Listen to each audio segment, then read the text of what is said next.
Hello, everyone. Welcome back to the Rotten Horror Picture Show, the horror movie podcast where we talk about movies off of the Rotten Tomatoes 200 best horror movies of all time list. My name is Clay, and with me, as always, is Amanda. How are you doing, Amanda? I'm pretty good now that I never have to watch this movie again. We are watching a film that has been described as one crafted in the traditions of European surrealist cinema, recalling elements of George Méliès's moving picture postcard tricks. God, are you the serious? Salvador Dali Louis Buñuel collaboration Unchi and Andalou, John Cocteau's Beauty and the Beast, Henry George Clouzot's Diabolique, and William Cameron Menzies' Invaders from Mars. Who the classic wrote that? elements are all here. Time, space, disorientation, a nightmare come reality, primal mists, moving still photographs, Primal mists. mirrored images, hands thrust through the ground, and a portal to another time dimension. Okay, wait. Who stated this, and how much money did the makers of this movie pay them? This was at the bottom of the IMDb trivia section, which may have been written by someone who worked on the film. I don't know. Okay. But, or maybe just a big fan. All right. We are talking about today number 190. That's a pretty big talk up for the movie that's at number 190 on our list. Yeah. Which is 1979's Phantasm with a 74% Rotten Tomato score. I'd like to say before we begin, this is the first show we will be doing where I'm actually drinking hard liquor. Yeah. I'm drinking some, what kind of tequila is this again? Say Reposado tequila. Oh, it's very good. It's very good, yes. Yeah. We thank you to my girlfriend's friend, Sully, for giving us that straight from Mexico. Mm-hmm. Why? Because I need it. Because I tried not to go into too in depth on the lead up to this because you hadn't seen Phantasm before. Correct. But I very much do not like this movie, and this was a 2 out of 3 strikes for me movie where I had seen it twice before, and I wanted to see it the third time to see whether or not my opinion of it has changed. I legitimately tried to watch this with an open mind. Yes. And I'm going to spoil it and say that nothing has changed. Did you know that this movie originally was 3 hours long? Wait, really? Yeah, there was a 3-hour cut of this movie. No. That, oddly enough, kind of explains a lot. If you think about how this movie is kind of cut and put together, it seems like it's kind of baffling to me because it was 3 hours long, yet it's cut down to just about 90 minutes and still features some of the most pointless scenes in a film I've ever seen in my life. That's what I was just thinking. You would think if something was originally a 3-hour movie and they cut it to 1.5, that it would be like jam-packed, like non-stop action. And this is kind of a very boring movie. Yes. Had you seen this before? No. And you had told me you were excited to watch this and like it. Yes, I was I was raring to go. I was so excited to be contrary to you in opinion on this one. And I was hoping you would be. Yeah. Because something about this movie has I know a lot of people really like this. Who and why? And I don't want this to be, obviously, I don't think we're going to have a ton of great things to say, but I don't want us to just shit talk this the entire time because I know people, there's 6 of these. I mean, I knew there were multiple. Yeah. But I did not know there were 6. Every time I feed you a new fact about this series, I see the color drain from your face more. Just give me more tequila. I will be fine. Yeah, there are 6. I think 6? Yes, I think there's 6. Wow. And I don't want to completely just run it over the coals, but there's bound to be some coal running happening. Yeah.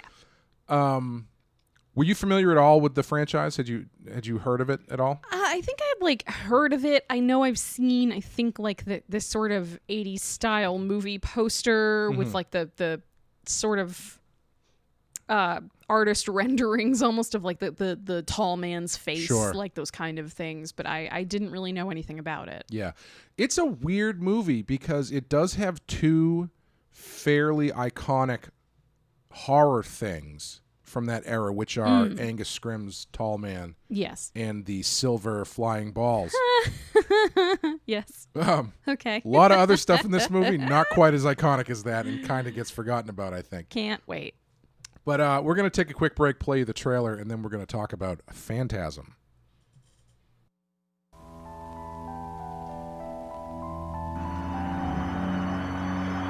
Phantasm. Is it a nightmare?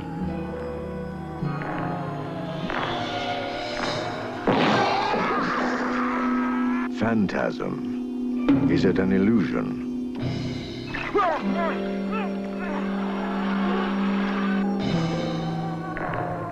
Phantasm. Is it an evil?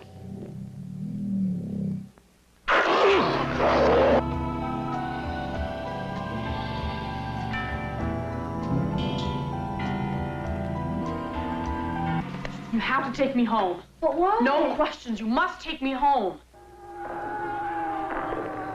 Phantasm. Is it a fantasy?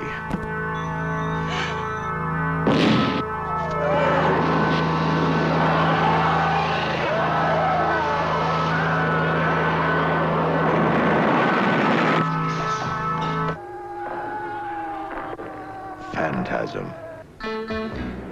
Is it alive? There was nobody driving.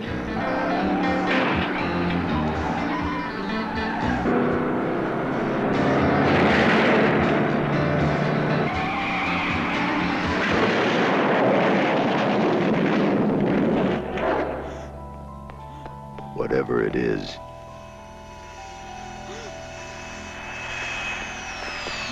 if this one doesn't scare you, you're already dead.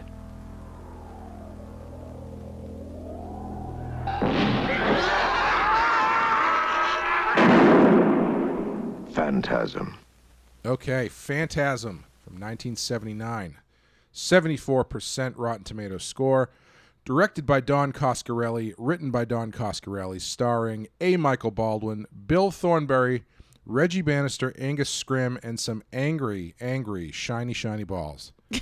Amanda, what happens in Phantasm that you can explain to the best of your ability? Thank God for these write-ups. The residents of a small town have begun dying under strange circumstances, leading young Mike to investigate. After discovering that the tall man, the town's mortician, is killing and reanimating the dead as misshapen zombies, Mike seeks help from his older brother Jody and local ice cream man Reggie. Working together, they try to lure out and kill the tall man, all the while avoiding his minions and a deadly silver sphere. That's a better movie, I think. Yeah, when I read the summary, I was like, I'm going to like this. This sounds fun and insane. Yeah, they really tightened that up quite a bit. I wasn't sure how that was going to go. I was kind of expecting it was going to be one of those one-sentence ones where it's like Michael and his brother investigate strange deaths at a cemetery. Yeah. Or something like that. Yeah. Well, Clay, this time around, I've done something slightly different for the things you will find in this movie. The things you will find in this movie that make it sound a lot cooler than it actually is include underage drinking, sweet, underage driving, sweet, voyeurism, sweet, child abuse, sweet, false imprisonment, sweet, breaking and entering, sweet, trespassing, sweet, assault, not so great, murder, sweet.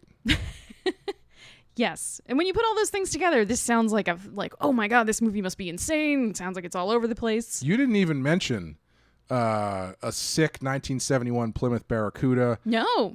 Anatomically awkward graveyard sex. Yeah, that was weird. An impromptu ice cream man jam session. Fake Dream Brothers and the state of California's entire supply of faux marble laminate. Oh my God. Yeah. So, let's take a step back. Okay. Okay. Sipper tequila. Does this movie work as a prequel to the Star Wars trilogy in its explanation of where Jawas come from? Yes. Yes, it does. Interestingly enough, this movie was actually in the process of filming when Star Wars came out. Oh. And it was a complete coincidence that they both were just short creatures in dark brown cloaks Yeah. that you can't see their faces. You really could draw the connection if you wanted to, because they do seem to be some sort of alien race or something. On a desert planet. Made up of, well, we're going to get to that in a bit too. Yeah, okay. So The only explanation for how this movie works, and I say explanation, and I would say excuse or trying to cover your ass, is dream logic. Are you generally a fan of movies that function with a dream logic kind of approach? I don't know if it's like a hard and fast yes with me. Have we talked about this before? I don't really. Maybe. I mean, we've been doing this for like a year and a half. Is this in and of itself a dream logic state we're in? Maybe. Drink your tequila. It'll be fine. There are. I'm a big David Lynch fan. There are several weird ass movies that you would have a tough time making linear sense of that I enjoy. I don't think that's the reason I dislike this movie. Fair. Like, I will say when I realized that that's what the movie had been going for the whole time, I was really ready to sort of reassess it. And then the very ending happened, and then I kind of rewatched it today and still disliked it. Yes. So, yeah. Yeah. I am generally a fan of dream logic type stuff. It all depends on the way that it's handled. Like I am also a big David Lynch fan. And he manages to create terror and dread using pretty much nothing. Yes. Whereas this movie used pretty much everything. Yeah, and I don't want to compare them because obviously stylistically they're very different. But this, there's a movie called The Limey that I really like. It's a Steven Soderbergh movie. From like the late '90s, and it's about a English gangster whose daughter lives in California and ends up dead. And so the gangster comes to California to figure out what happened to her. Yeah. And it's cut in a very non-linear way. Okay. And it's a really interesting stylistic approach to telling a story that is very much trying to emulate memory and recollection and how that can be not necessarily linear and kind of abstract and stuff. And I think it does a really great job at that. I feel like this is kind of trying to do that, but it's not really committing for me. Yeah. There's so much of it that, and also the dream logic aspect of it doesn't really come into play until the end. And then at the end, they don't commit to it either. Right, yeah. And I think that's where this goes really awry for me. Like, the fact that it's kind of, it's like you said, it's maybe not quite an excuse, but it's definitely like, oh yeah, dream logic to like justify everything that this movie does. But I just don't think it goes far enough. Yeah. Like I wish it kind of like went even further with it or reeled it way back. Yeah. It's tough because I feel like the core of what's going on here could be really cool, but yeah, I mean, I reread that summary and it's like, oh shit, that sounds pretty fun. Yeah, that's why it shocks me to find out that there was a much longer cut, because watching this movie makes me feel like they barely had 90 minutes to fill the time with. Also, like, one of the things that I had said to you when we were preparing to watch this movie was, this is a 90 minutes. Like, this is going to be a snappy, quick, like, want to, get in, get out, good job. And then when we watched it, I was like, this is the longest movie I've ever watched in my life. Yeah. And it just felt so much longer than it was. And I think it's because there were a lot of these kind of back and forth scenes where it's like, we're going to go to the mausoleum or the crypt, whatever you want to call that large building. Sure, yeah, funeral home, mausoleum thing, yeah. We're going to go to the cemetery. We're going to go home. We're going to go back to the cemetery. We're going to go to this other place. Then we're going to go home. Then we're going to go back to the other place. Then we're going to go to the cemetery. Then we're going to go home. And you know how much I love action and movement that bounces back and forth between locations. Yeah. And there's big fan. A lot of that. And it's just a lot of like characters in transit, or then characters like sitting in chairs saying like, so what are we going to do? Like, yeah. Punctuated by truly bizarre moments of action. Yeah, there is one of the most baffling scenes I've ever witnessed in a movie. Just one? Like, it almost feels like it was left in by accident. Like they mixed the buckets up or something. Yeah. and accidentally put the cut scene into the movie, which is and it's a completely nothing scene where Jody, the older brother, drives his car back to this bar that he was at the night previous, where he met this girl. Goes into the bar. Yes. And says to the bartender, "Hey, did that girl ever come back?" And the bartender goes, "Nope."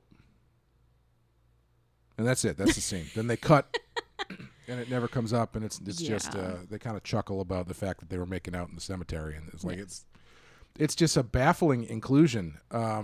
Well, I do want to, like, I feel like we as usual are jumping way ahead. Mm-hmm.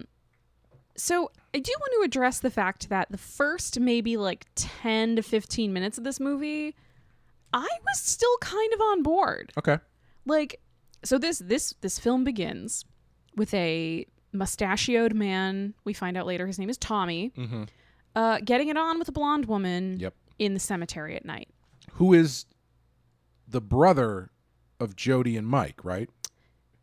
Tommy, yes. Not the blonde one. Yes. Well, when we see who she is, right. I mean, it could be possible. Ta-da. But that's the setup, right? That Tommy is their brother. Yes. Got it. Okay. So they are post-coital, and this blonde woman who's very strangely holding on to only one of her exposed breasts, but not the other one, because in her other hand, she's got a knife. Mm-hmm. And she stabs Tommy and kills him. Yep. And then it cuts to Tommy's funeral. Don't forget, she turns into Angus Scrimm. She does. Yeah. She turns into the tall man. Yep. So it's this kind of early reveal that I sort of wish they didn't do. Yeah. Would have been kind of cool. They had just been like, wait, what's her deal? Yeah, if they had hung on to that for a bit. Yeah, just until Jody meets her or something. That would have been like, oh no, oh my God. We knew she was a murderer. Now we know why. Mm-hmm. But so it cuts to the day of Tommy's funeral, where Jody is attending in a suit, and he has told Mike, his kid brother, his like probably what would you say, like 13-year-old, 12-year-old brother or something? I believe he was 14 when they shot it. So right. yeah. Tells him not to come. And the funeral's weird. Mm-hmm. You know, like Jody kind of walks around this very specifically designed crypt area with the white and black streaked marble facades on everything and like weird sculptures. I will say that has a cool look to it. Yeah, it does. Yeah. So like this whole like beginning section where it's like this guy's been murdered in the cemetery. Then we cut to his funeral in this kind of strange place, and people are acting sort of weird about it. The tall man, the mortician, comes and he like, you know, says he kind of like yells at Jody to like come on, the funeral's starting and whatever. Yep. And it's this very sort of weird, like you feel like you know something else is going on and you don't know what. It's got like a good creepy feeling. It's kind of discombobulating. Mm-hmm. And you hear people say, oh yeah, Tommy killed himself. And it's like, okay, so we as the audience know he did not. We know he was murdered. Mm-hmm. And so like this setup is actually kind of fascinating. So I was ready, and like, you know, Jody's walking around the crypt and he's hearing these weird like gremlin-y noises around, and you don't know what the fuck that is. Mm-hmm. Like there's just so many things in the first section that I was ready to kind of buy into. Sure. And then we switch to Mike's point of view, and Mike goes to this girl's house to see her and her grandmother. Yes. And she's like grandmother is like a mute and like a mystic or something. And yes. Yeah. Well, I can tell you what she is one of the Bene Gesserit. Yes. She's a Bene Gesserit witch. That entire scene is pretty much lifted wholesale from the Gom Jabbar sequence of Dune. That's very true. Which, not to go off on a tangent, but one of the reasons I don't think Dune is going to do very well is because, well, I think most people don't know or care about Dune. But also, it's one of those things where it's like, at this point, so many other things have used so much of the stuff from it that it doesn't feel novel because everybody else has kind of like vultured it and picked all the stuff away from it and used it in something else. Yeah. I don't know if anybody's done it quite as blatantly as this movie. This was maybe Star Wars, real blatant. This is where it started to lose me. They even say, essentially, fear is the mind killer. Yeah, they just don't say mind. They just say killer. Yeah. And I guess the bar Jody goes to later is called Dune. So it's very clearly on purpose. Like whoever wrote this is a big fan of Dune. Yes. Yeah, but I think part of what disappointed me about this movie is that there were a bunch of elements that I was really ready to like buy into and kind of like just be like, all right, this seems like it's going to be a weird kind of crazy ride. I'm ready. Let's do this. And then so much of it just peters out into this like kind of boring, kind of like anticlimactic. Yeah. Like I think they really shoot themselves in the foot right around the Gom Jabbar sequence. Yeah. Because I agree. I think from the beginning in, it's like it's just interesting enough to kind of hold your attention and kind of be like, okay, let's see where this is going. Yeah. And then when they get to that sequence, they get this.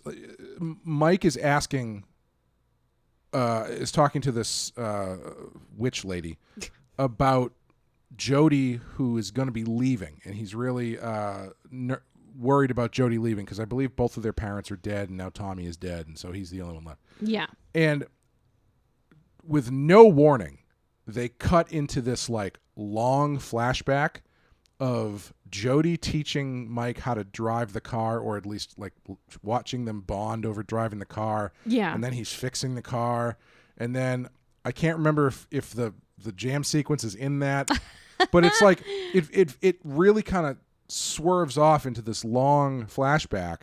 Yeah. That the only information you get from the flashback is Jody is leaving. Yeah, which is, Mike already said. Yes. I know he wants to leave. I heard him say it. And then we get this long, boring flashback of like him being like, I hate this town. I can't wait to leave it. I feel bad for the kid, but I got to get out of here. Right. It's like, which you don't even realize is a flashback until the end of it. Yeah, until it hops back to where Mike was, and then it's like, oh, okay, I guess that already happened? Yeah. And that, I think, derails it pretty substantially, because after that, then you've got the introduction or the reintroduction of Reggie as the ice cream guy who shows up, and they just kind of play the guitar for a little bit. I have so many questions about Reggie. Like...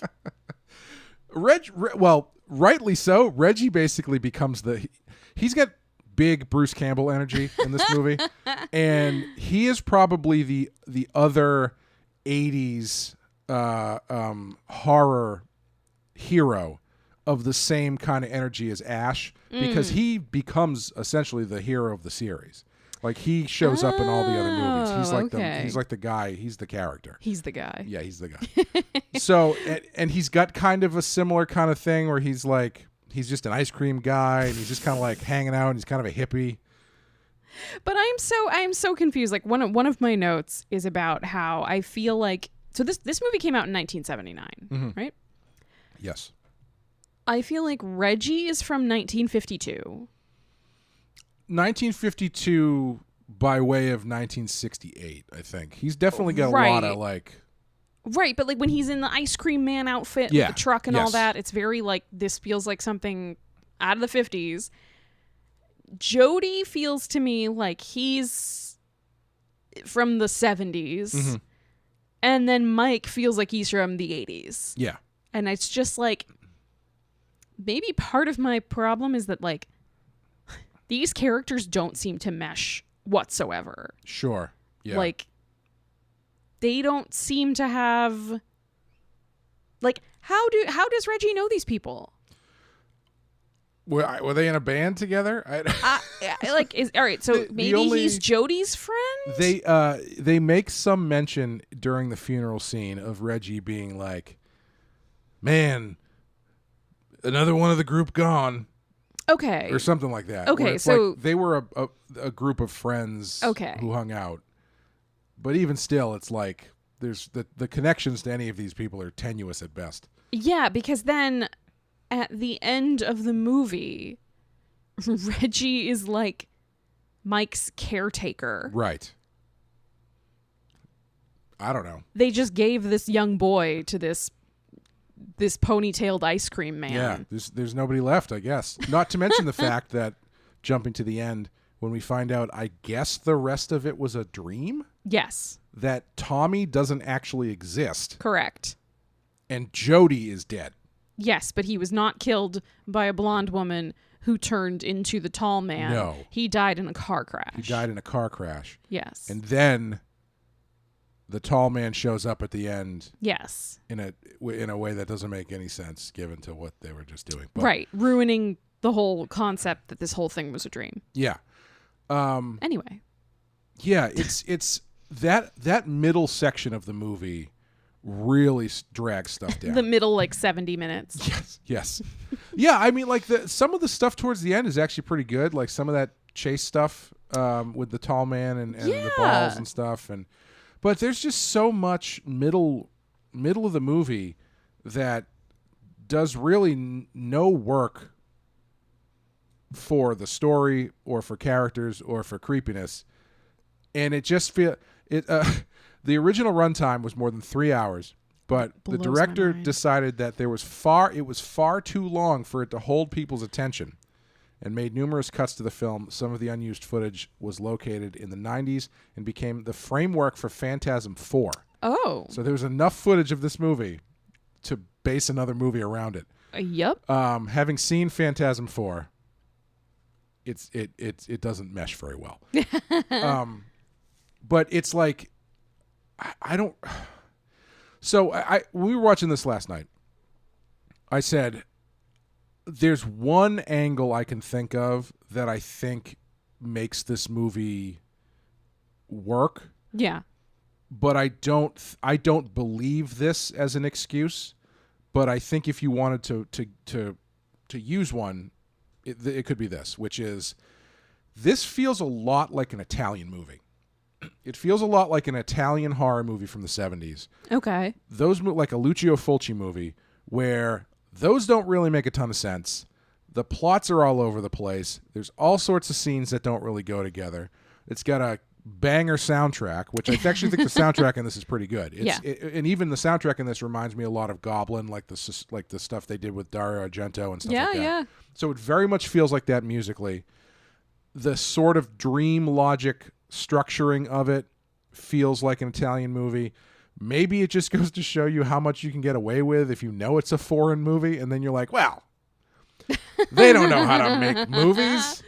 Or, there's always a screen, a diffusing screen up when you're watching a foreign movie, even if it's dubbed in English. Right, because the people who made it have different sensibilities than American. Yeah, and also just there's something in the language that gets blurred, so you kind of give it a pass, where it's like, I have no idea. I saw Parasite. I have no idea if those people are good actors. They could be the worst actors. I don't know. I don't speak Korean, so there's no way to tell. I don't understand the inflections of what they're saying. The script was great, but I don't know if they're any good. That's not true. They are very good. You can tell in that movie. But I get what you're saying, though. I get what you're saying, where there's almost like an assumed layer of different implications or cultural differences that you're kind of willing to chalk things up to when you're like, yeah, but this movie's French. Yeah, it's like if you, whatever. Even if you watch a British movie, right. Accents make people sound 20 times smarter. Well, and there's tropes and things that are known tropes in foreign movies, in foreign in other films. I think in was it in Dr. Phibes or something we were talking about this, where there was the goofy cops? Oh, sure, yeah. The bumbling detective is kind of a very, very common trope in British films and things like that. This movie, if it were if this actually had been an Italian movie or something, I feel like maybe just because of that bias in favor of artsy foreign films, maybe we'd be going a little easier on it, but I honestly don't think so. Yeah. Well, the thing that's missing from this, that most of those Italian movies have, is that the Lucio Fulci movies and Dario Argento movies that people remember are fucking crazy. Yes. Like top to bottom. Yes. There is not, well, there's a couple dull moments, but generally it's like. Right. Once it starts, it just keeps going. Yeah. Yeah. This unfortunately is not that. Yeah. It is very boring. Like I said, there's a couple bright spots, like when the ball shows up for the first time, that's cool. Oh my but God, even yeah. there, it's like, what? I feel like something this movie is missing, even with like the dream logic thing, is like an aesthetic. Yes. Yeah. Like there are some cool looking moments and cool looking shots, but there's no coherent style. There's no Right. and I think if it had more stylized scenes and moments in it, maybe that would kind of convey more quickly that this is like a dream logic sort of concept and be easier then to get into that kind of reading of it. But without that, it just feels like a really disjointed collection of weird moments. Yeah. There's another great pointless scene that I liked where Mike has broken into the funeral home and is hiding in a casket. And then a guy walks into the casket room. Yep. Very slowly starts walking towards Mike, and then the tall man pokes his head into the room, and the guy turns around and he walks out of the room. Yeah, I noticed that, and it felt like, that was one moment where I thought like I had missed something, or then I was like, was something cut from this? Because that made no sense. And like who is this guy? Who is the guy? Is he apparently works with the tall man. So is he an alien? I don't know. We don't know, because then he gets balled to the face in the next scene. And he's seemingly only there so someone can get the ball in the face. The ultimate teabag. Yes. And the interdimensional teabagging. Sorry, I'm 12 years old and I've had tequila. But you know what I mean? Like that character is only there to get smashed in the face by the ball so they can show what the ball does. He's not explained. And what the ball does is shove little silver prongs into the sides of your forehead. Yep. Drill with a cylinder into the spot right between your eyes and your forehead. And then apparently just starts sucking out your blood and spraying it out a hole on the other side of the ball. Yeah, it's a pretty good special effect. Like, I mean, yeah. Like you that's can see the point. guy's reflection in the ball when it's drilling into his head and everything. It's actually pretty well done. And but like it's that's insane. That's the kind of thing where I feel like once that hits the screen, that should be like the marker that, oh, this is gonna get nuts. Yes. But it doesn't. No. It's no. just He one like scene. goes home and he just leaves. Yeah. And there's a lot of explaining, like convincing people of stuff, where they got to convince Jody. I mean, luckily he's got a finger that's moving, and so he convinces him pretty quick. But then there's Reggie, and there's a whole sequence where Mike is hanging out with these girls. Which there's so much. You mean Sally and Susie? Sure. And they're at Sally's antique store, a well-established setting in this film. Yes, great movie for female representation and characters. But he's hanging out with these two girls, and then because they're watching him while Jody goes into the mausoleum or whatever. Yeah. And then they end up getting captured by the tall man with Reggie. And then Reggie shows up. They think Reggie's dead. And then later in the movie, Reggie shows up and just explains that off screen. Yes. He was hiding in a casket. Off screen, Reggie was hiding in a casket and managed to free the two girls, and they ran away and they're fine. Yes. And there's a lot of that in this movie where there's a lot of off-camera ADR. Yeah. Like thread connecting where you're not seeing anybody's lips move. But you're getting information that's like moving the story along.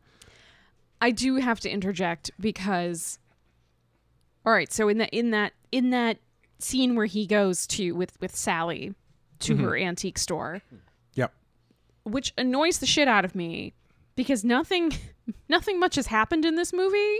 Correct. And it's like probably half or 2/3 of the way through. When we get introduced to Sally and her antique store. Introduced is that's a I know being it's generous. I know. But there's plenty of time you could have established that character or that connection in a way that would have made it make sense to have him just end up at an antique store. Sure. Because then he finds a photo of the tall man from clearly like 200 years ago. And it's supposed to be this moment where he realizes that the tall man's not human and he is superhuman or supernatural or whatever. And it's so contrived. Like, we have to get him to figure out that, like, you know, we have to have this revelation. What can we do? We'll have him go to an antique store. Why would he have to go to an antique store? Well, we'll have Jody send him there. And it's like, oh, okay, we're just going to do that. Yeah. Then he yells at these two adult women.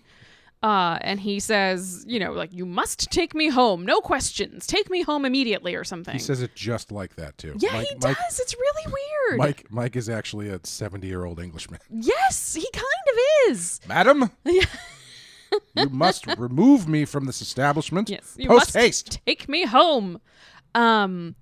And so they get in their, like, Volkswagen Bug, and they're driving down the street, and one of the, we haven't really talked much about them, the Jawa-adjacent creatures, somehow, like, gets them to stop, and they open the door, and it's my favorite scene in the whole movie. Because you can see the girls, like, have to, like, they're pretending to, like, they're screaming and they're fighting against it and they're thrashing and flailing, but you can definitely see them, like, lift it into the car with them. Yes, yeah.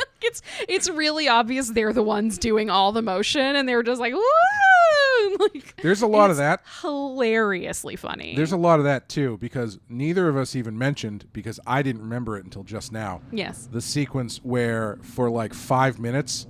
they are capturing a giant bug flying around the house. That is just like... Which is, by the way, the finger. Yes. That Mike has cut off of the tall man while trying to escape earlier in the movie. For some reason, we did that already. And then he has this disembodied finger that is a finger for a while. Yep. And then turns into something that looks like it's out of Jim Henson's, like, Muppet Workshop, maybe from, like, The Dark Crystal or something. Yeah, it looks like, was it Fizzgig? Is that the name of the guy? Yeah, a little bit. Yeah. Yeah. But, like, with red, beady fly eyes. Yeah, and I think all black instead of... Isn't Fizzgig brown? Yeah, I think so. Whatever. And nice. And nice. She's got a lot of teeth. Yeah, it's in, like, again... saying this stuff out loud sounds a lot cooler than it actually is. That's the problem. That's why I did my my criminality rundown at the top of this episode, because, like, when you say this stuff, it sounds so insane that you're like, that movie has at minimum, it's got to be entertaining. Right. Even if you don't like it, it's got to be exciting or interesting, or at least it'll move quickly. And it doesn't. Like, I can't understand how much of this movie is just people kind of, like, sitting. Yeah, sitting it's in a the lot house, of sitting in the car, sitting at the cemetery, sitting in the mausoleum. Like, there's just so much, like, sitting and being like, well, what are we going to do? We have to stop this somehow. What's going on? They're trying to get me. Yeah, there's another great scene where Mike is off doing something and Reggie's off doing something, but Jody just decided to stay home. I know. And then, I know, and he's just, like, sitting in the chair on, like, the front porch or some shit. Yeah, and then while shit's going down with Reggie and Mike, and they cut back to Jody, who just all of a sudden, like, kind of twitches his head as though he just was trying to remember if he turned the oven off. Right, or maybe he, like, dozed off a little bit and was yeah. like, wait, oh. Apparently they were trying to imply that there was some sort of psychic connection between Mike and Jody. No. Sure. I would like to apologize because we're not doing a great job of not just shit talking this movie. It's kind of okay. What did you think? What did you think of the tall man as a character? I was into him. Yeah. Like, I thought he was great. I thought he was creepy and scary. He's just my type. Yeah. Yeah, I think he's good. It makes sense to me that he's got a great voice. He does. Yeah. It makes sense to me that he became kind of like an icon. He entered into the movie horror villain iconography. Yeah, and it's like such a great idea because there is something like, I think especially, maybe not so much today, but I think there's a lot, people have complicated feelings about morticians. Sure. You know, like you are trusting them with your loved ones, but at the same time, I think that there's a lot of people who would think like, well, what kind of person would you have to be to want to become a mortician? Or, right. You know, yeah. like who would even do that? That's, you know, you got to be such a weirdo if you want to be around dead bodies all day. So like there's sort of this built-in like antipathy and like fear towards that kind of figure already because they deal so directly with death. Mm-hmm. And then you add an actor like him who is very tall and he's, you know, got this great kind of character face. And he's got a great voice and just like a really imposing demeanor. Mm-hmm. And he doesn't have to do much to be scary. Like you don't need to dress him up a lot. You don't need to like, he never transforms into a giant bug monster and start menacing them, you know? Yeah, I think there's a couple scenes where they undercut his creepiness a little bit. For instance, the scene where Mike is out doing something and he looks across the street and he sees the tall man just like slow motion funk walking down the sidewalk. I love the slow motion funk walk. And then Reggie opens the back of the ice cream truck, letting all the cool air out, and the tall man just like stops and takes it in like Michael Jackson or something. It's like it's one of those things where it's like, so does everybody know this guy? Is he just like, does he go to restaurants and stuff? Is he a member of the town that everybody like knows and goes, oh, there's tall guy? Or like it takes a little bit of the mystery away for me. I have weird like specific things about that stuff too. Like I don't ever want to see Dracula's feet, and I don't want to see him run, because I saw a movie once. It was a Dracula movie with Jack Palance playing Dracula.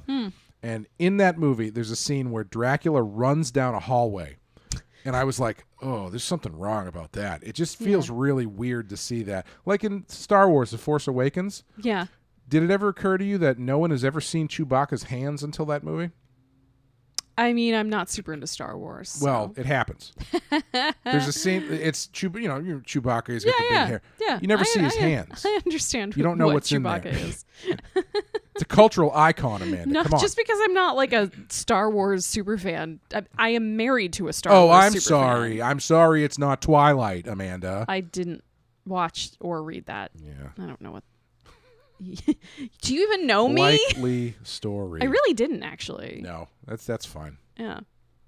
We won't do those movies then. Thank God. But there's just, I don't know. I always find there's like little things that can kind of, they seem like small details, but for me they take away. But anyway. No, I understand, because I think I had a similar reaction in our Patreon series on Friday the 13th. I think I had a similar reaction to Jason in a few installments where there was some like stumbling around in the background in the woods, and I was like, that's not cool. You don't want to see Jason coming. Right. It's like from like across the meadow or whatever. It's just not as intimidating when he's like, oh, sorry, got to hop over this root. Be right there. Coming to kill you. Yeah. It's like I've said a million times before how I can't watch any of the like later Halloween movies because the mask is so bad. Yeah. It's like, well, if you can't get that right, the whole painting doesn't work for me. Right. But right. I think for me with the tall man, part of it for me is he is such a standout of something that I can actually cling on to in this movie as good. Sure. So even those scenes that maybe I would have been more critical of in a different film, in this I'm just like,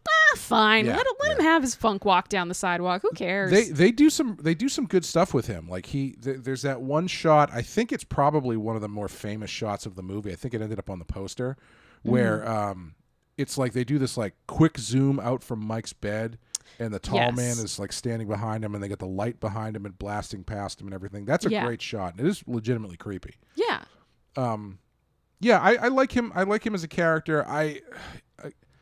Again, it's one of those ones where I feel like maybe there's not enough there. I think there's enough there for this movie. Yes. But like, I don't know. I think this, if I remember correctly, this series gets pretty weird. Like even more so. Oh boy. Than this movie. But yeah, I like him. I like that. I like him. I don't know how to feel about his plan. or what he's actually been doing, which, unless we have not actually said this, which I don't think we have. I don't think we have. The evil secret origin of the Star Wars Jawa that we learn in this movie is that these Jawa-looking dwarf guys are dead bodies that he has somehow shrunken down Yes. into like 3-foot tall reanimated corpses. Yep. Who maintain the same mass as they did when they were a full-size person. And the reason he does that is because he needs slaves to do something on the planet he's from, which has like stronger gravity than Earth, I think. Yes. Which doesn't make a ton of sense because he's so tall. No, it makes no sense. And the way in which we find this out is Jody, Mike, and Reggie have gone to the crypt, mausoleum, funeral home, etc. First of all, sorry, before we get to that. Yes. They find it out because in the car chase sequence, the car being driven by one of them crashes, and it turns out to be Tommy. Right. Who has been squished down. Yes, to half size. Mm-hmm. Yeah. Yeah. Well, so and then they're in the funeral home crypt, and they find a room full of these black canisters that are full of, for a lack of a better word, Jawas. I guess. And these two like hip height silver pillars that, if you go between them, you are sent through to this other planet. Yep. And so Mike learned from his Gom Jabbar that he shouldn't be afraid and should just, stick his head in the portal. Sure. Which he does, and he witnesses them, these Jawas, like, coming out of the canisters and, like, walking up a sand dune. Sure. And then when he's pulled back in back to our world by Jody, he's like, slaves. They're being sent there as slaves. And it's like, how did you get that? Yeah. From this? And then he says they shrink them down because of the gravity and the heat. Well, it just makes, doing the simple math, I guess. Oh, yeah. I mean, didn't you know shorter people don't get hot? Yeah, and that's why Danny DeVito never sweats. I don't know if you knew that. But it's such a weird... It's such a weird way of revealing the Grand Master Plan. Yeah, I would prefer that they didn't explain it at all. Like, I think that's kind of one of the things I think this movie hedges its bets a bit too much by trying to explain too much. And at this point, I'd be like, you know what? Just let it hang out there. Especially if you're going for the dream logic end of things. Right. Then things don't need to make sense. There doesn't need to be an answer for every, like, why are you doing this? What is going on? Yeah. Like, I honestly think that this is probably blasphemy for the people who actually enjoy this movie, but I think you could remake this movie and give it to someone like Panos Cosmatos, the guy who did Mandy. Oh. Because this has, like, I feel like you put his thing onto this concept, and you're going to get a really trippy-ass weird movie. Right, which is, I think, what we were saying we wish this movie had more of. Yeah. Like, more of a vibe, for lack of a better word. Right, yeah. Or did you ever see The Void? No. No? The Void's cool. I might want to do that as a wild card. Ooh. But The Void has, it's got, it feels a lot like The Thing, kind of, where it's like one location, there's kind of crazy monsters, and then the end has this sort of like dimensional crossing sequence that feels like it is of a piece to this. Yeah. Except I actually enjoy that movie. Yeah. I do have to just say that Mike and Jody's house is insane. Oh, really? I didn't notice. Can we... Please elaborate. Okay. There's some great 70s shag carpet in that house. Yep. I don't know if you noticed, the stairs have like green and yellow shag carpeting. No, I noticed the carpet in Mike's bedroom. Which is like bright red. Yes. Also either a very deep plush or like shag carpeting. Do you remember when they're getting all the guns ready?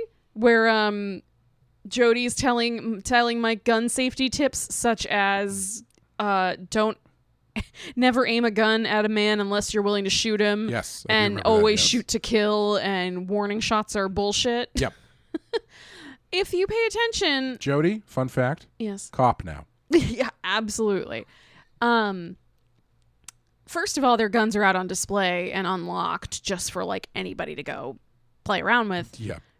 Second of all, the living room, if I remember, has like a dark green plush carpet, a fireplace with the guns above it, and like the front half of a taxidermied cougar mounted on the wall. Right. And it like in like attack position. It is the most batshit insane house I have ever seen, and I kind of love it. Yeah. It was just so I'm just like, whose house is this? Like, who decorated this? Who is paying for the house if their parents are dead? Their parents are dead. Jody's planning on leaving town. And he had been out of town before. Yeah? That was the whole thing, was he, like, somebody says to him, like, oh, after all the action you've seen, all the adventures you had, this place must be really seem like a dump. Sure, yes. So it's like, is this Mike's decor choice? Because if so, I mean I'm into it. He is dreaming it technically, so it might be. Yeah, it is. It's literally his decor choice then. Yeah. And I saw somewhere someone described this as a movie about grief, and I don't really know if I could go that deep on it, but like, I think you could. Yeah. Yeah. Do you think that tracks and kind of validates the way that they do things in this? Because if the story here ultimately is that Mike's brother is dead, yes, and so you could extrapolate out and be like, okay, well, the thing that the movie that we're watching is this dream that Mike is having about how he's reconciling the death of his brother. Yeah, I can see it. Do you think it works? So I think it could have worked. I don't think the way it's done quite pulls it off. But this is what I was talking about, where I said earlier that when it got to kind of towards the end, I was like ready to sort of reassess. Sure. Like I was willing and ready to kind of be like, oh, maybe I misunderstood this movie. And that is when there's sort of the tall man has been defeated. And then we move into this scene where it's Mike sitting in front of the fireplace talking to Reggie, who prior to this we thought was dead. Mm-hmm. And it's clearly Mike explaining everything that just happened to Reggie, and Reggie saying, it was just a bad dream. Like, you got to let it go. You can't dwell on these things. Capital A acting in that scene. Yeah, seriously. I mean, I do think that's one of the issues with this movie, is that like some great ideas, some not so great writing, and some not so great acting. That's fair. But when it got to that point, I was like, okay, like Mike even says something like, well, first he took my parents and now he's taken Jody. Right. And it's like, yeah, if his parents died a few years ago when he was a little kid, and he has like these sort of vague memories of like the funeral home, the funeral director, the mortician, the tall man. Sure, yeah. And burying his parents, like, as say, like a 7 or an 8-year-old, yeah, that could be really traumatic. And then having your brother, your last living family member, get killed in a car accident. Yeah, I could see that bringing all that back. Like, I was very willing to go with that sort of, this was all a dream, but there was like real trauma behind it. Mm-hmm. And then the movie sort of undercuts that by having the tall man show up in Mike's room and attack him at the very end. Yeah. So it's like, oh, okay, so it wasn't a dream. Well, as we've learned from our extensive deep dive into Friday the 13th, yeah, logic is less important than a jump scare. Yeah. At the end of a movie. Twist ending. Yeah. Yeah, I think it could work as this sort of like dream, nightmare, grief meditation thing, but I don't think it's that's one instance where it's like, I think they explain too much. Yeah. Like if they had leaned more into Jody and his brother and had more imagery of the the funeral parlor and all that kind of stuff, or like in your the synopsis that you read, I think the first thing it said was something to the effect of people in town have been dying mysteriously. Yeah. That's not something that happens in this movie. No. One person dies mysteriously. Exactly. Yeah. And yeah, if there had been more of a pattern, or even if we had gotten some sort of hint that like what Mike was seeing wasn't real.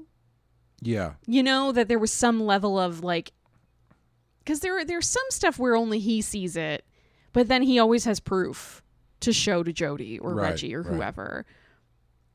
I would have been more interested if he was seeing some weird shit like beyond just the tall man and like couldn't prove it, because I think that would give more credence to the like it was a dream idea. I also very much wanted at the very end there when Reggie is like, we need a change of scenery. Go pack your bag. Let's go. Let's get out of here. Let's blow this popsicle stand. And he picks up the guitar as Mike runs upstairs to go pack his bag because he's like a cool hippie ice cream man. Just starts jamming. I would have loved some hint that he was the bad guy. Sure. Like, I mean, he does have a similar haircut to the tall man. Yeah, I would have kind of loved, maybe if he just like they'd been looking at a picture of Jody and he like casually tosses it in the fire and like it's like, like some sort of ominous like, oh, okay, maybe this was all a dream, but there is actually a real threat, like a real life physical threat. Yeah, or maybe Reggie was driving the car or something. Yeah, maybe that's too dark. I don't know. I don't know. I just feel like there was potential to kind of take it somewhere. If you're gonna do the twist ending of it was a dream and then add a twist on top of that of, and now jump scare, like you could have done something with like not just undercutting your whole reveal of it being a dream by then having like the dream enemy is right here. Yeah. So is there anything else you wanted to talk about before we start to wrap it up?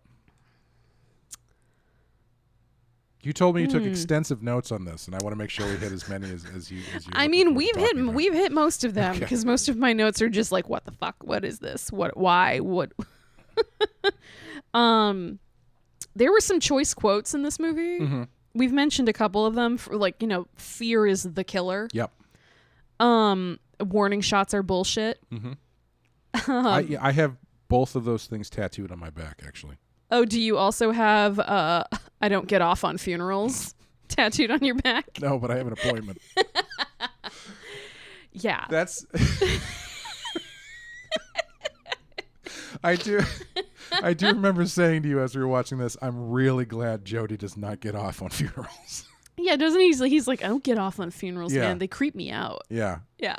It's a weird fucking What movie. a poet. Yeah. The one benefit or addition to pop culture that I can really say makes this movie absolutely necessary in the canon of great films, if this is a true trivia aspect, is that apparently the song Ace of Spades by Motorhead was released the year after this film and is reported to have had its origins in the film. Oh, what? At a New York screening of the movie, Lemmy was heard to have muttered that Mike's head looked like the Ace of Spades, and then spent much of the rest of the film writing out the lyrics in a notepad. Not really a ringing endorsement for the movie. I am so confused. Apparently, so Lemmy from Motorhead went to see Phantasm. Okay. And he thought Mike's head looked like the Ace of Spades. What? And then was bored enough with the movie that he spent the rest of wrote it a song. Writing Ace of Spades, the song. Yeah. Yes. I'm a little confused how somebody's head can look like a spade, but sure. I don't know. Lemmy did a lot of drugs. That's fair. This is not like this one. Okay, if you're messed up, this movie's probably great. Maybe. Yeah. So this has 5 sequels, I believe. I think 4 or 5. I have seen. That's a lot. I have actually seen all of them except for part 2. I made sure that I was thorough because I was like, this series, I hate this series. I have to make sure that I truly hate this series. Shudder was running on the Last Drive-In with Joe Bob Briggs. They did, I think they did parts 1 and 6 or something. Okay. And just they had parts 1, 3, 4, 5, and 6, or 1, 3, 4, and 5, however many there are. So I've made my way through all of them except part 2. Is that purely because you haven't been able to find it, or because you've been avoiding it? It's never streaming. Huh. I've never seen it streaming on something where I can watch it, and supposedly it's the best one. They're trying to force you to spend money on it. Yeah, which I think I'm gonna have to crack and do. Maybe I can buy it on DVD for like $4 or like $3 or something. But and I know part 2 becomes more of like an action movie kind of. It was actually 8 years later. Oh, wow. Almost 10 years later, I think, because it was 1988. Oh wow, jeez. Yeah, and it has I think it has more of a post Evil Dead 2 kind of feel to it, where I know that one of the recognizable elements is Reggie has like a triple-barreled shotgun that he uses or something. The movie basically becomes Reggie in the Barracuda with a cool gun fighting off the tall man, and the balls get increasingly crazy. And then there's a gold one, and then at some point you find out that there's little brains inside of them. It gets silly. Huh. But yeah, I would like to eventually see Phantasm 2. I would love to be able to come away and go, you know what? Phantasm 2 is pretty good. That's part of the problem is I went into this movie so ready to be a fan. Yeah. Which is why it sucks that I've done nothing but shit on this movie for the last hour. But I genuinely don't know what else I don't really have many nice things to say about it, except there's some interesting ideas, and the tall man's a pretty good villain, especially pitted against a kid as a protagonist. But I don't got much else than that. Yeah, I think this movie probably works better if you see it when you're probably around Mike's age. If you catch this movie, if you caught this movie like late at night when you were a kid.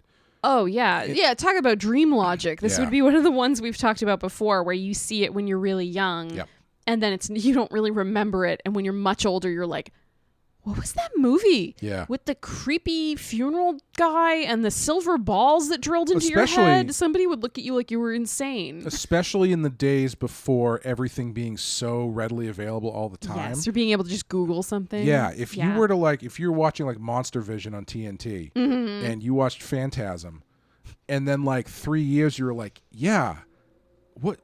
I think I remember these balls that sucked your brains out. Yeah, and there were little guys in cloaks running around attacking people. I can imagine it occupying a much better space of your memory than now, where it's you can see all the cracks, you can see all the missed opportunities and this one's much better in theory than it is in reality. I bet fantastic trailer. I bet you could cut a fantastic you take the song, bring it all full circle, take the song Ace of Spades, cut a 3.5 minute music video to Ace of Spades using Phantasm. I bet it fucking rocks. I bet that's true. So yeah, this was number 190 on our list. Do you think it deserves to be higher, lower, removed completely? I would like to preface this by saying the list has shaken up a bit again. Oh, okay. I don't know why. I would very much like to know why. We have to start keeping tabs on everything. Did I mention the last time I mentioned the shakeup, I mentioned that American Psycho and Black Christmas were off the list? You did. And I am very, very upset about Black Christmas being off the list. This time, almost every movie has shifted one spot lower towards 200. Huh. Yeah, I don't know why. You can't everything. You can't pinpoint the one that jumped up into the middle. I tried to scroll through and see if because it's usually if it's a new movie or something. Right. So I was like, well, what had just come out? Well, Candyman came out, so I searched Candyman. Only the original Candyman's on there. I didn't see it, and I searched 2021 to see if there were any other new movies. Nothing popped up. Yeah. So I don't know exactly what caused it, but there has been a little bit of a shift.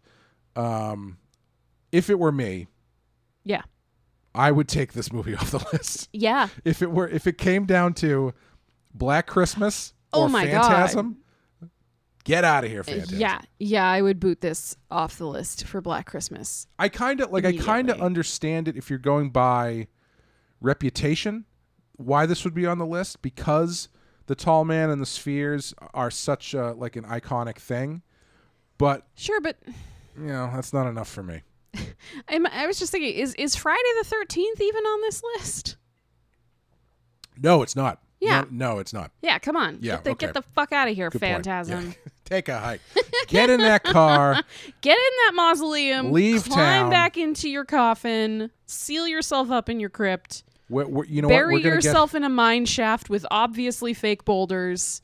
This Get entire outta here. episode is us grappling with the grief that Black Christmas is no longer on the list. Everyone listening to this is going to wake up and realize it was all a dream. The only other little bit of trivia that's kind of fun is that J.J. Abrams, co-writer and director of Star Wars Episode 5, 6, 7, had to do the math in my head, The Force Awakens, revealed in an interview that... This is where Jawas come from. I wish. That he came up with the name of Captain Phasma after seeing the chrome design because it reminded him of the ball in Phantasm. Yeah. Sure. Why not? Yeah, why not? J.J. Abrams, get out of here. But yeah, I think that's going to do it for Phantasm. I hit the randomizer button. Beep, boop, boop, beep, beep, boop, boop, beep, boop. And next up, we're going to be getting a little bit more tightly scripted. Ooh. With number 107, assuming the numbers stay the same, which is 28 Days Later. Yay! Which I'm excited about. I haven't watched that in a very long time. I fucking love that movie. Thank God. I feel like I needed something real good. Yeah. After this one. Yeah, that's going to be a fun one. I haven't seen that in a while. But thank you guys for listening. If you want to support us, you can go to patreon.com/thepenskyfile, where if you sign up for our Patreon, you get a whole bunch of podcasts, not only from us, where Amanda and I are running through the Friday the 13th series. August brought us Friday the 13th Part 8, Jason Takes Manhattan, and September will be bringing us Jason Goes to Hell, the final Friday. I forgot to tell you, when I was up in New Hampshire, I was at Fun Spot. Yes. I was at the bar in Fun Spot, and I had my Stephen King's pen from Jason Takes Manhattan shirt on. Yes. And the bartender actually asked me what the shirt was, and I froze because I was like, how do I describe this quickly? Yes, and without making this bartender regret that they asked me. Yeah, and I said, have you ever seen Friday the 13th Part 8? And he went, no. Don't worry about it. Don't worry about it. But it was, I do enjoy obscure shirts and references, but and that's a pretty obscure one. The downside is you have to explain it when people ask what it is. It's usually a family member. Usually I go to like a family gathering and my uncle goes like, so what's that? I'm like, do you know who David Cronenberg is? Anyway, so yeah, we've got a whole bunch of podcasts on the Patreon from our sister show, The Penske File. We've got our Friday the 13th coverage.